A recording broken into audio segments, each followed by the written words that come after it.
fighting it. I sometimes joke that I'm not exactly the hardest worker out there, but who am I kidding? I'm actually pretty skilled at what I do. I'm a CNC programmer, and let's just say, my expertise could land me a job just about anywhere in the world. My days are mostly spent poring over blueprints and crafting the precise programs that command the machines to produce parts. Rarely do I find myself on the shop floor watching these machines in action.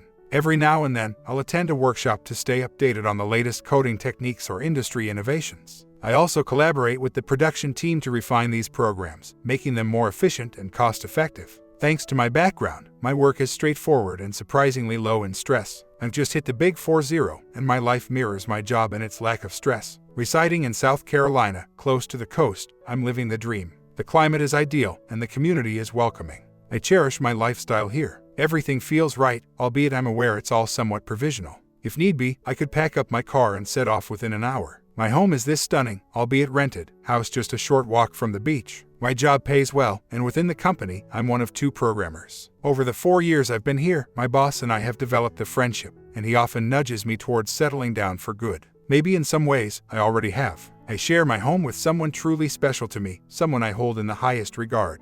There's hardly anything I wouldn't do for her, except for 2 things. Despite being together for over 4 years, the topic of marriage hasn't been seriously broached. Our friends and neighbors are often puzzled by this, with many assuming we're already wed. The second thing is, despite our mutual affection for children and a healthy, happy relationship, we steer clear of discussions about starting a family. To me, children symbolize a permanent bond, and as I've mentioned, I could be ready to leave at a moment's notice. I admit, I tend to view the world with a bit of skepticism, never taking things at face value and often expecting the worst. Despite this tendency, I've managed to forge strong connections within my community. It's not uncommon for a neighbor to drop by for dinner or engage in a friendly exchange of lawn mowing duties while the other is away. A simple yet effective system, especially given the strict guidelines of our homeowners association regarding lawn maintenance. Today, as I stroll towards my car, enjoying the less humid, early fall air, I can't help but appreciate the simple joys of my current life. The neighborhood seems even more peaceful as I ease off the accelerator, letting the car's engine quiet down from a roar to a gentle purr. I turn onto my street and see, not far from our home, a lively group on the beach. Among them, one figure catches my eye immediately. She's slender and moves with an effortless grace, her wild, tawny hair dancing in the breeze. Her laughter rings out as she dashes to catch a frisbee, missing and tumbling into the sand. Sitting up, she brushes her hair from her face, her smile radiating warmth that reaches me even from afar. I'm struck by the sparkle in her eyes, a light that draws me in. She retrieves the frisbee, throwing it back to the person who tossed it, then stands, adjusting her attire casually. A bit away, another duo is settled on a log near the edge of our property. They're strangers to me, the neighbors I know don't match these faces. My expression darkens. Approaching the house, the scene becomes clearer. The pair on the log share an intimate moment, and a sense of familiarity washes over me as I recognize one of them, deepening my frown. Then, the moment unfolds predictably. The man from the frisbee game walks over to the couple, draping an arm around the woman with a sense of ownership. It's a tableau I've witnessed before, and the outcome is all too familiar. As nature seems to conspire against my retreat, I pretend not to notice her approach, quickly retreating. Despite her swift movement, my car, powered significantly more than mere human speed, ensures my swift departure. Not long after, my phone signals an incoming call, her cheerful face appearing on the screen. I choose not to answer, driving instead along the coastline, immersed in the beauty of South Carolina. This state, with its pristine coastlines and absence of the chaos found in other places, feels like a hidden treasure. It's as picturesque as any Atlantic state, without the excesses. Relocating here was about simplifying my life, seeking a place untouched by the harsh winters that my car dislikes. Leaving behind the Midwest, with its demanding climate, meant shedding the need for multiple vehicles and reducing the complexities of my previous lifestyle, including cutting ties with familiar comforts like my old insurance agent.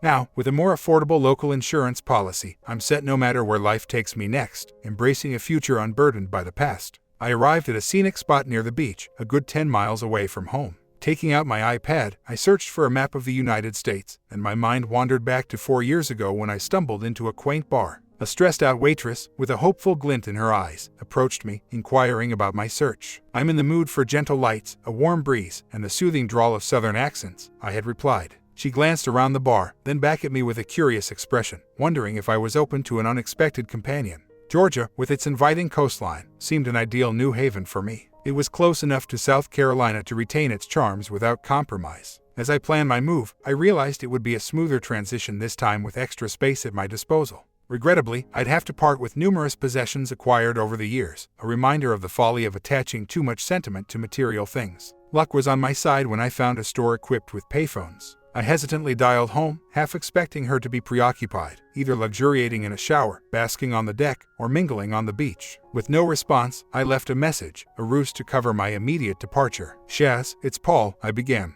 "I came back earlier, but then Larry needed me urgently at work. I'm not sure when I'll be back. Don't wait up for dinner. Bye." That message would suffice, I mused, as I ventured into Charleston, immersing myself in the city's offerings. I even indulged in the latest installment of a popular movie franchise, questioning the need for elaborate titles over simple numerical sequences, given their penchant for leaving audiences hanging for a sequel. Dinner was at my favorite steakhouse, where the staff inquired about Shaz's absence. I assured them I'd pass along their regards, skillfully navigating the conversation without divulging too much. Near midnight, I returned home, the house dark and unwelcoming. Yet, as I stepped inside, an overwhelming sense of relief flooded me, a prelude to a fresh start. The plan was clear: leave within the hour and move forward without looking back. It doesn't mean the pain wasn't real. I genuinely cared for Shasta, yet betrayal was a line crossed too far. Closure. That seemed like a flimsy excuse to linger on something already broken. What I craved was space and a chance to start anew. Rushing upstairs to our shared room, I grabbed suit carriers for my formal wear and stuffed my casual clothes into a duffel.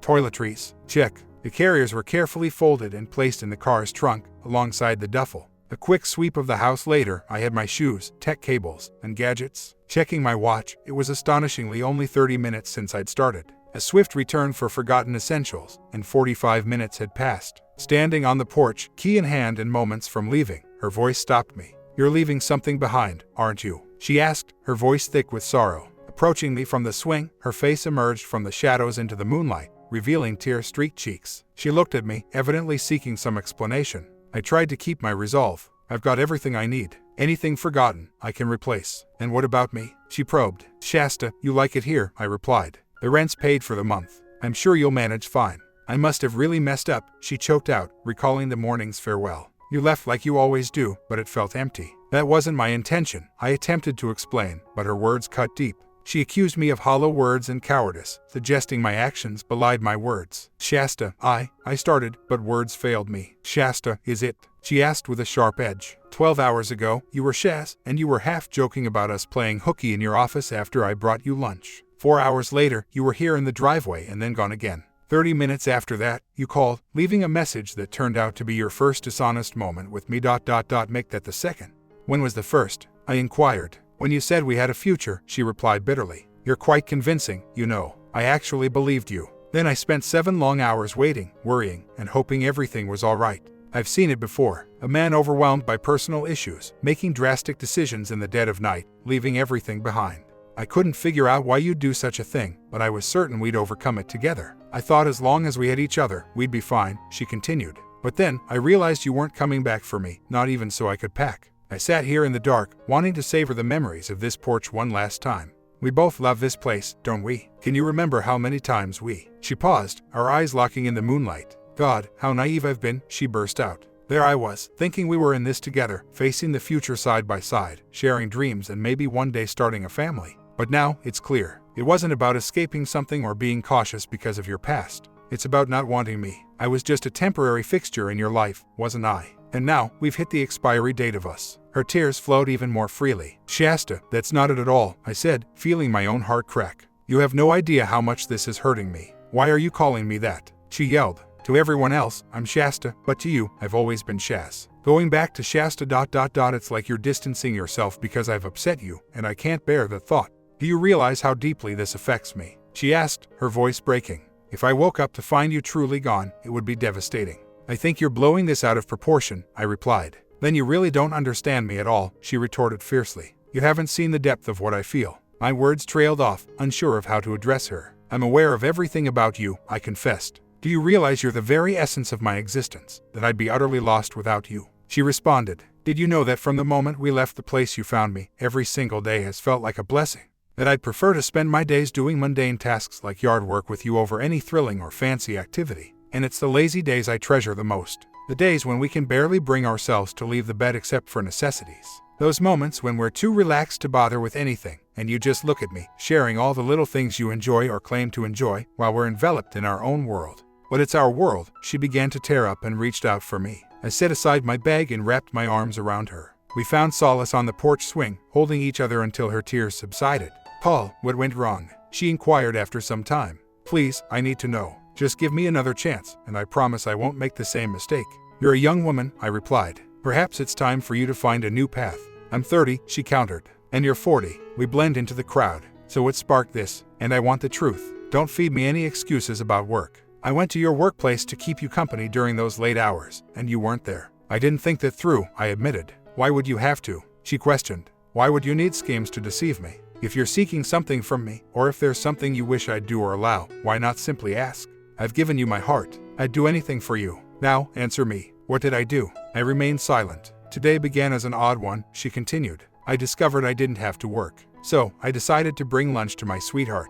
You're who? I interjected. She gave a wry smile. Well, I can't exactly call you my husband, and boyfriend seems too juvenile. After delivering lunch, I was taking some wood down to the beach, thinking we could light a fire when you finally came home. There, I met a woman. She's renting a nearby affordable apartment. She's on the heavier side, but she's kind. I couldn't help but snort at her description. She is kind, she insisted firmly. She's faced many challenges in life, particularly with her choices in men. She was once married, only to be abandoned by her husband. Why did he leave? I pondered aloud. She mentioned they were facing issues in their marriage, and instead of addressing them, he chose to leave. Can you believe that? Since then, she's been down on her luck, and she came here hoping to find him and reconcile. Sounds familiar, doesn't it? Should it? I queried. Absolutely, she replied. If you had managed to slip away from me, I'd go to great lengths to find you. And the guy she was with, is he her husband? I inquired. No, just someone she encountered on her way here. She's quite sociable, she explained. That man and his friend. The one who was too close for comfort.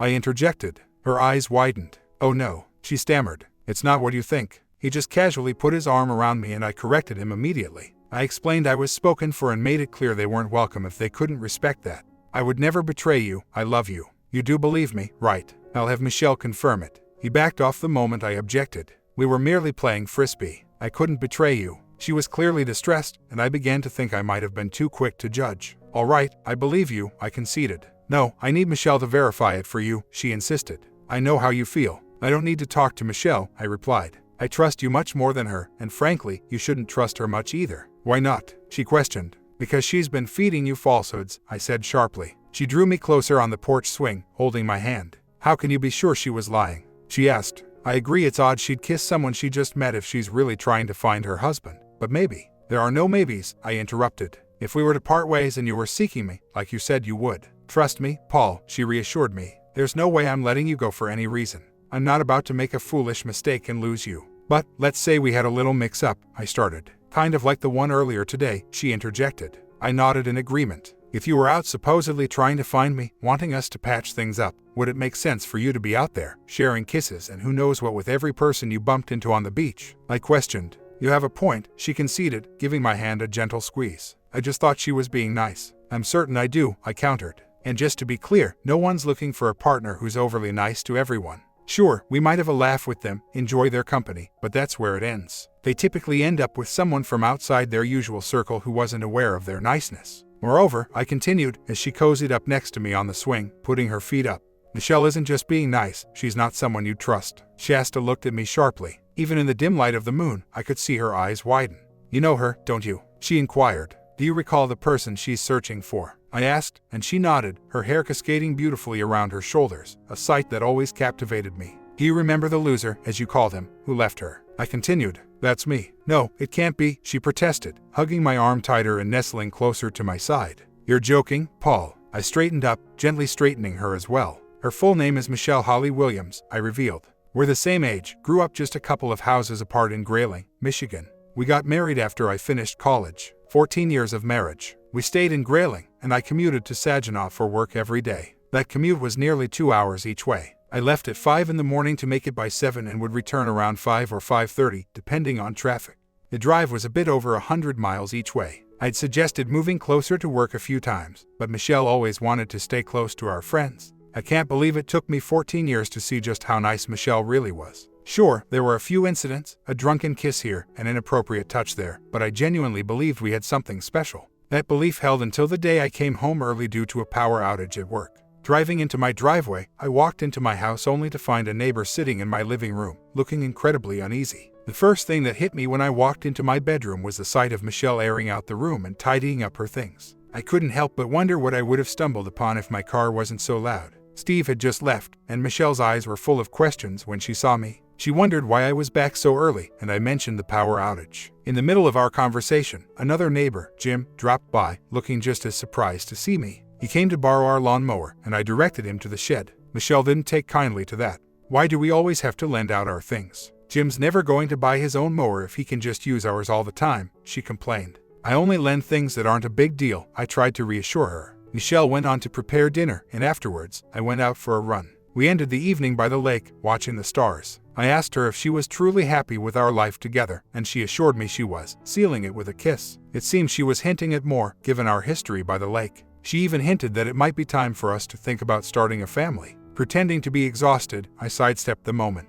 The following day, I left work early again and met with a divorce lawyer in Saginaw to start the separation process. I sought a straightforward, no-fault divorce, hoping we could both move on smoothly. The paperwork was simple and swiftly prepared. I gave Michelle some time, maintaining our routine, to let her return to her usual self. About 3 weeks from when my doubts began, I left work early again, parked a distance away, and made my way home through the woods. I entered our home, which was unlocked, as quietly as possible. Setting my phone down to record, I caught Michelle and Steve in a compromising position by the fireplace. It was a scene of betrayal, far removed from the passionate tales often told about infidelity. It seemed routine, a fact that pained me deeply. This wasn't a sudden fling sparked by a moment of madness. Their ease with each other suggested a long-term affair, diminishing its significance even further. It all felt so underwhelming when Steve hastily finished and collapsed beside her. "All right, you're done," she announced. "Leave before Paul might return early once more." "Why the sudden mood?" he queried. "It's been a while since Paul and I have been close," she confided. "I suspect he's on to us." As she spoke, her gaze lifted to mine, a whisper of realization escaping her. "Oh no." Steve's gaze followed slowly until his eyes locked with mine. "I'm really sorry, man," he uttered, at a loss for words. "Just save it for Callie," I replied firmly. "Do we have to drag Callie into this mess?" Steve pleaded. "It'd devastate her." "Steve, just go," I demanded. "Michelle and I need to sort things out, and I've got packing to do." I grabbed my phone, stopping the recording. As Steve gathered his clothes and approached, I couldn't hold back. I landed a punch on his jaw with all my might. A sharp pain erupted in my hand as Steve crumbled to the floor. I immediately called for medical help, shaking my hand in hopes the pain would subside. It had been years since I'd thrown a punch, and my hand throbbed intensely. Steve regained consciousness before help arrived, each attempt to speak clearly causing him discomfort, mirroring the swelling in my hand. Michelle watched in disbelief, lost for words. I rang Callie, laying everything out for her. Overwhelmed, she declined to visit the hospital and advised Steve to seek new lodging. I suggested she might want to consider the same divorce attorney I was consulting for efficiency and cost-effectiveness. As the conversation turned towards divorce, Michelle's emotions overflowed. I fetched some ice for my swelling hand, realizing Michelle might still be in shock, given her state of undress. The call with Callie extended over an hour, during which I tried to assure her of her innocence in the ordeal. I reminded her of her worth and that she deserved someone who would truly value her.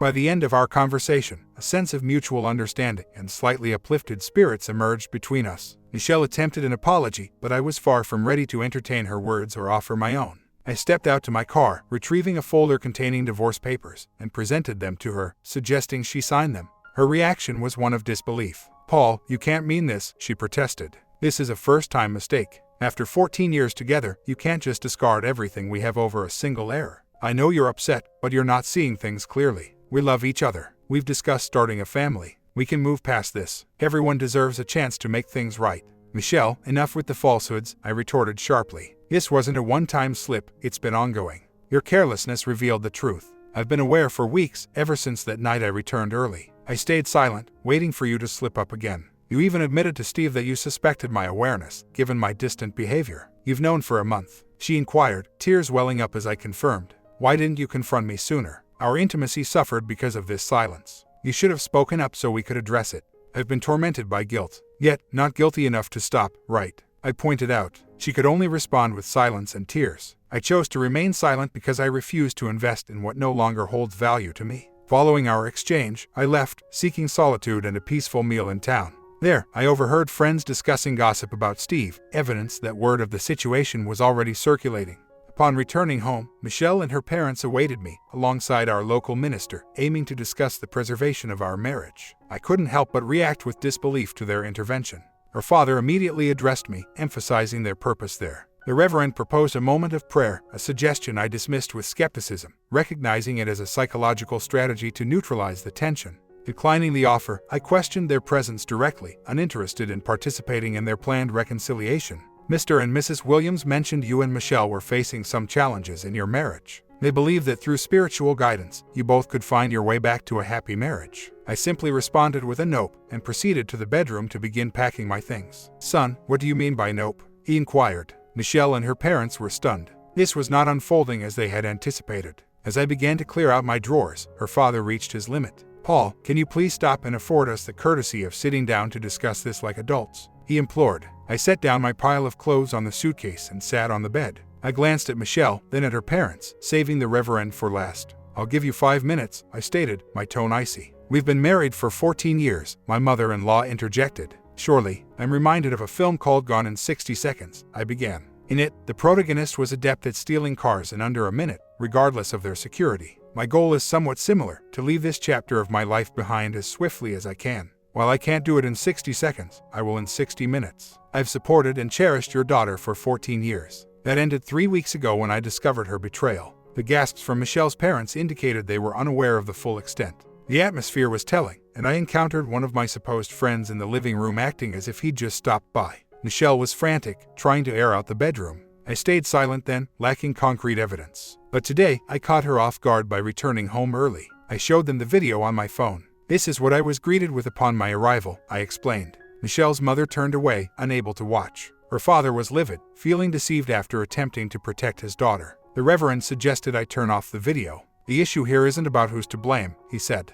We were aware there was a problem from the start. Now that we understand it better, our focus should shift to finding a solution. More importantly, we need to uncover the root cause. Why would a woman, who evidently cares deeply about you and wants to save her marriage, act in such a way? We're all human, son. Everyone faces temptations. The clock is ticking, father, I responded. So, let's get to the point. The party of the first part, me, proposes a straightforward no-fault divorce. We'd divide everything equally. Michelle can have the house since it's fully paid for. She keeps her car, and I keep mine. Our cash and investments would be divided in half, after accounting for the house's value. Essentially, she gets the house, her car, and some cash. I leave town for new beginnings and a chance to restart. It benefits everyone. If we don't agree on this, things could turn unpleasant. We'd face a very public, small-town divorce on grounds of infidelity. Her reputation, along with her family's, would suffer greatly, yet in the end, we'd still split everything because, in a community property state like ours, that's just how it works. But Paul, what if I don't want a divorce? Michelle interjected.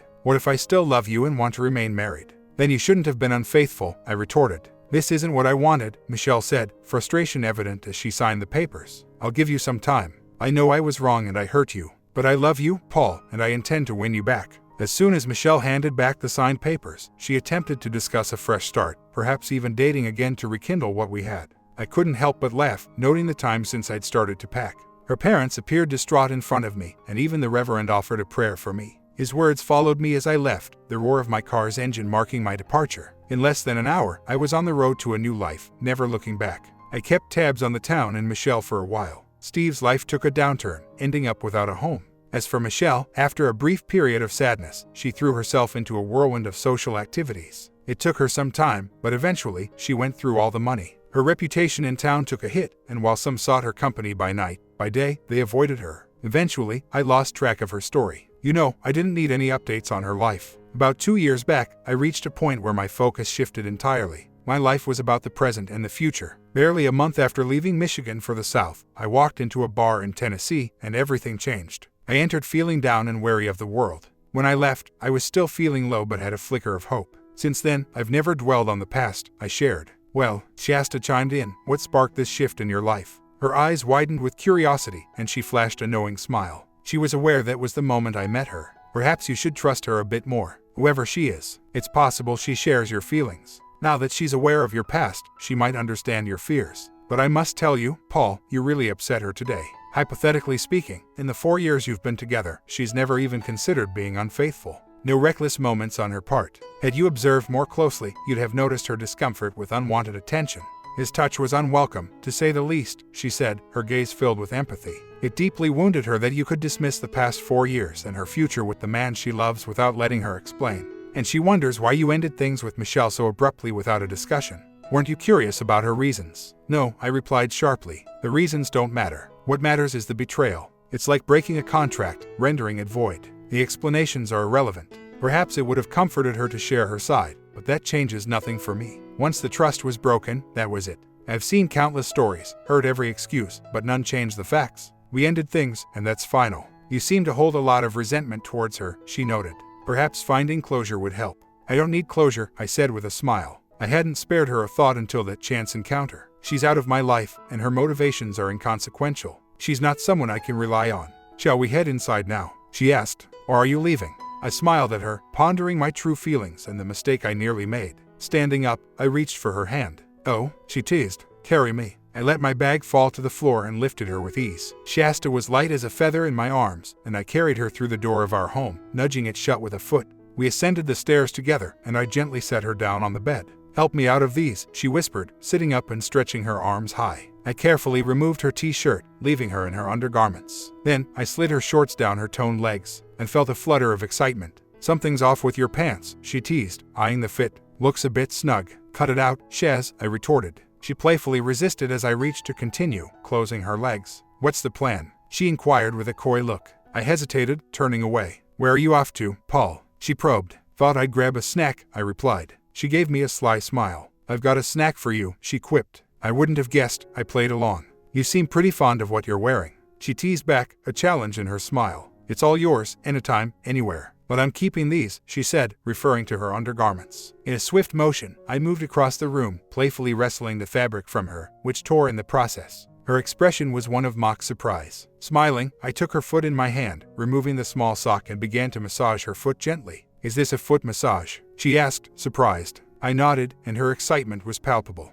Do you think we can manage? For months, Shasta and I had attempted to share a complete massage. Each attempt veered off course. Starting with her back would inevitably lead to playful detours, and beginning with her feet and legs always led to the same. Shasta's response to my touch was unparalleled. A simple caress could change our plans dramatically, even necessitating early exits from movie theaters. To avoid distraction during films she was eager to see, we learned to sit separately. This evening unfolded no differently. I began by lightly blowing on her feet, eliciting a gasp. Reaching for her favorite lotion, I warmed it over the candle by the bed, setting the stage for a relaxing evening.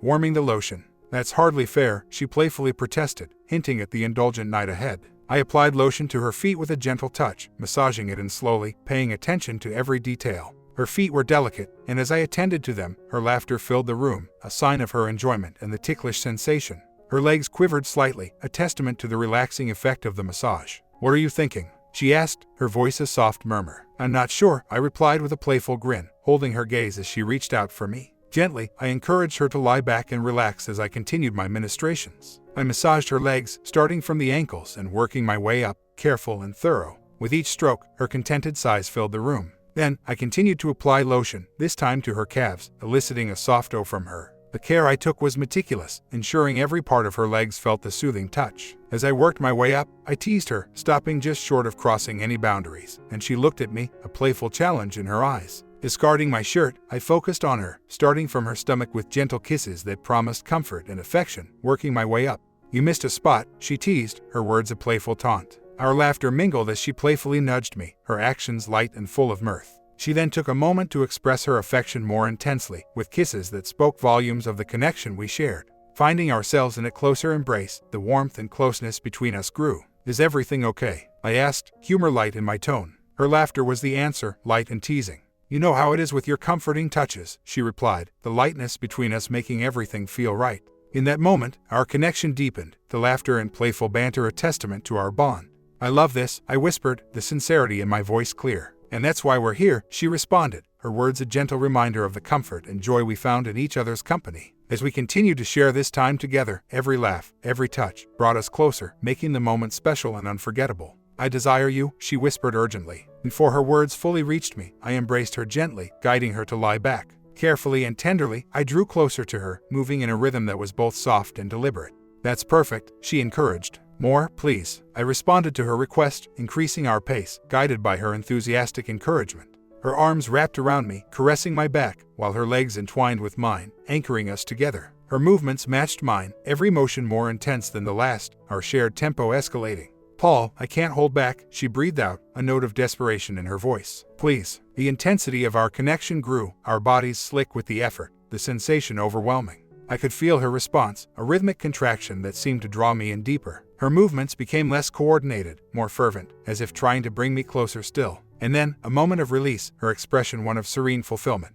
My own response was just as intense, a rush so powerful it seemed to start from my very core. "You're incredibly fortunate," she teased, as we settled down beside each other. "I truly am," I agreed, reflecting on the serendipity of our meeting in that bar in Tennessee. "That's sweet," she said with a smile, "but I meant something else. You're fortunate I adore you, because that was unforgettable," she explained, then curled up close to me, drawing the blanket over us. "Don't we need a shower?" I wondered aloud. "We're quite a mess." "Be quiet," she replied fondly. "I love how we are right now, and I'll change the sheets later." Curiosity got the better of me after a while. "What did you mean by unforgettable?" I inquired. "If you weren't so cautious and agreed to let me stop taking precautions, we'd likely be starting a family," she murmured sleepily. Drifting off, I pondered her words. "Paul, wake up," Shasta's voice cut through the silence. "I've been thinking." "About what?" I mumbled, barely awake, noting the pre-dawn darkness. "Do you think Michelle was manipulating the situation?" She pondered. It seems too much of a coincidence that she'd end up in the same state as her ex, on a secluded beach she had no reason to be on, and then bump into me, the woman you're meant to be with.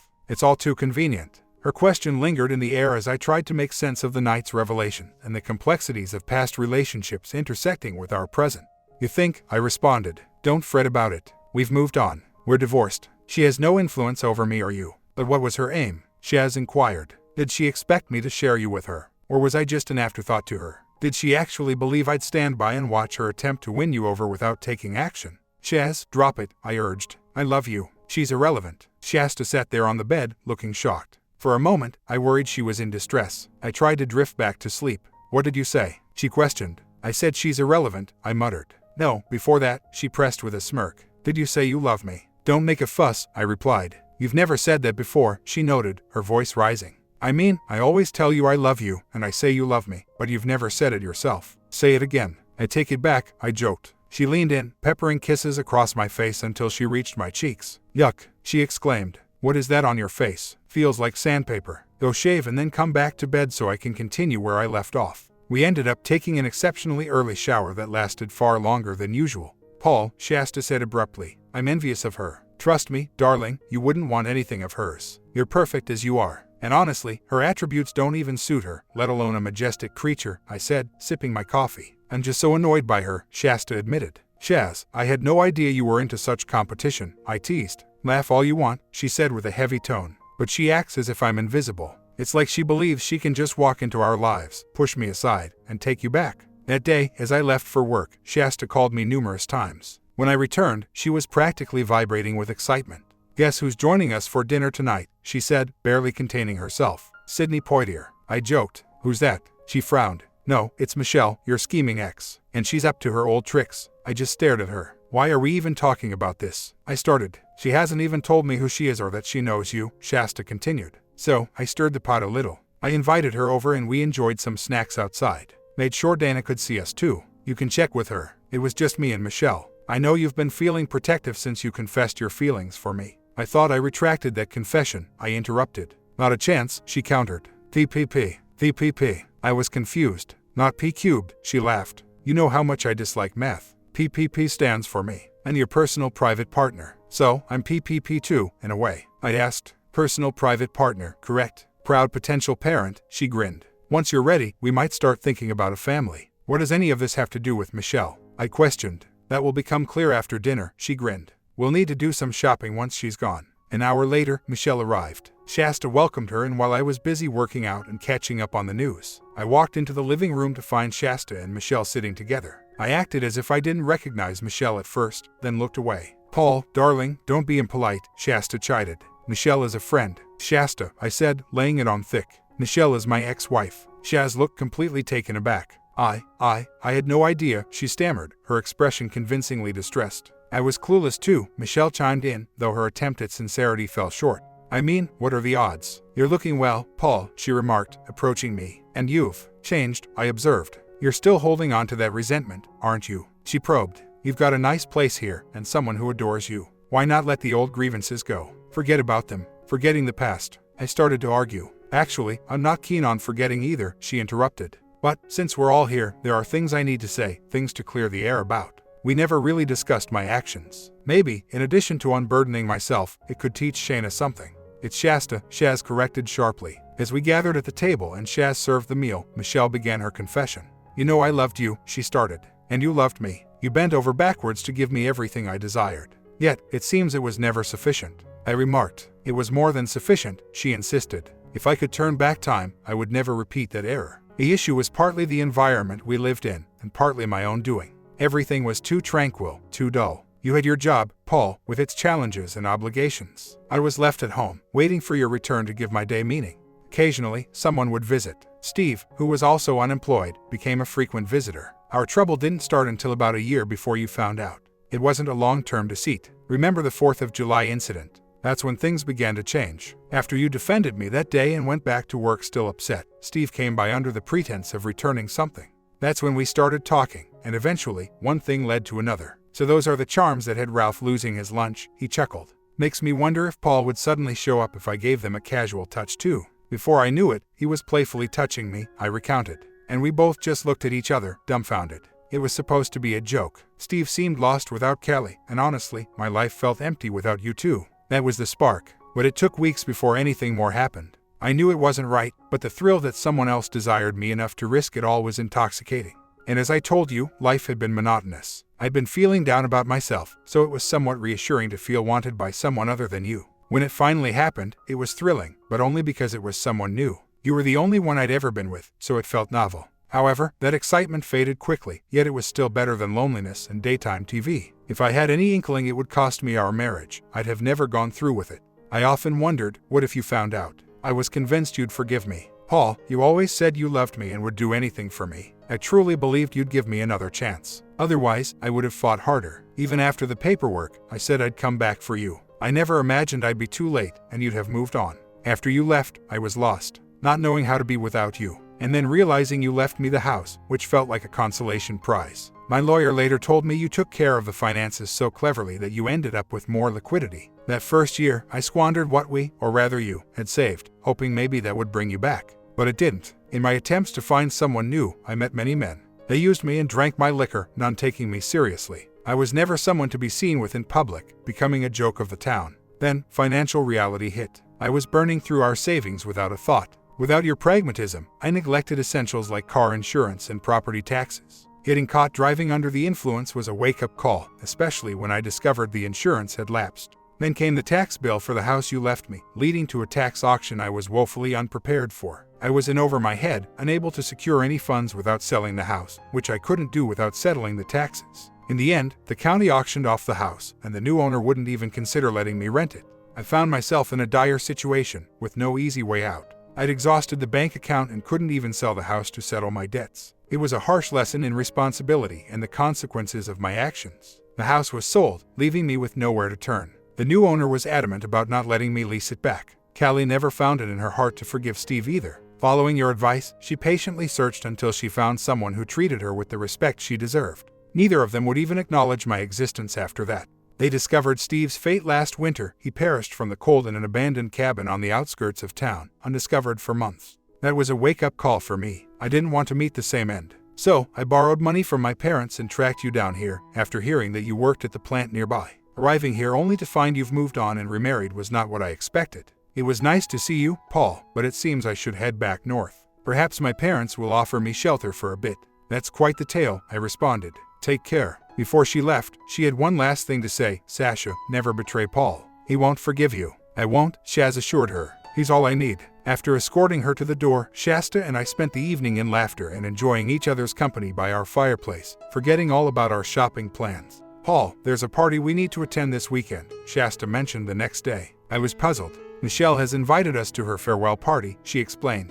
I'm certain she's planning something to win you back this weekend. She might try to pull us apart, and if she gets a moment alone with you, she'll attempt to belittle me and convince you that you need someone more mature. Then, she'll make a move on you, but you'll have to resist and tell me everything at the party so we can share a laugh before we leave. The party on Friday night was bustling by the time we arrived, though it hardly felt festive. hosted at a local bar where drinks were not complimentary. The crowd was sparse, with a handful of attendees, most of whom were not exactly in their prime. Michelle approached us with beers as soon as we arrived, paying little attention to me but introducing Shaz to everyone. I lost sight of them momentarily, and suddenly Shaz was nowhere to be seen. She had to be either behind the bar or in one of the restrooms. When Michelle approached me next, her attire left little to the imagination. "Paul, would you like to dance?" she inquired, reaching for me. "Excuse me," I said, sidestepping her advance. "Where's Shaz?" "I'm not sure," she replied. "I thought she was with you. Let's dance, and then I'll help you look for her." I declined as politely as possible, and her attempt to get closer resulted in a rather undignified tumble, revealing more than intended.